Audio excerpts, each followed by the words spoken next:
ওরে দোস্ত, কি খবর? তোমার মন খারাপ কেন? অনেকক্ষণ ধরে দেখছি তোমার শুধু মনটা খারাপ কেন, কি সমস্যা হয়েছে?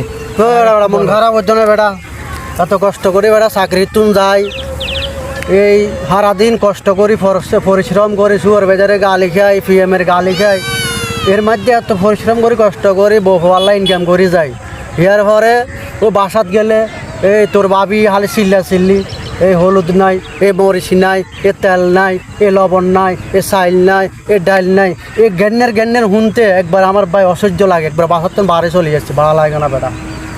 তাহলে ভালো না লাগলে আর দ্বারা আইয়া বেচারা থাকতো, বুঝছো না? তো আর একটা নতুন মাইয়াসা ইয়া দিও মনে হয়, ওটাই করতে হবে বেটা। আমার তো আমার মনে হয় তীরে নিয়ে সংসার করতে পারবো না, এই যাইলে আর আইতে চায় না, যাইলে আর আইতে চায় না।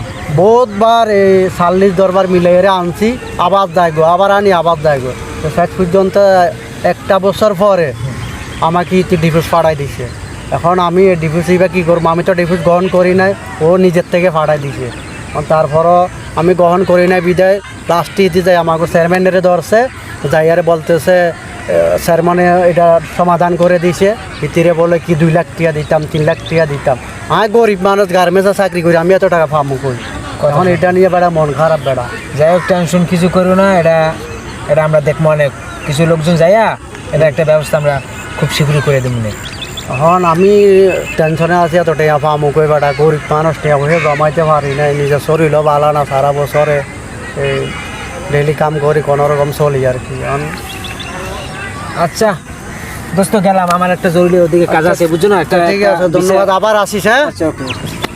ওকে।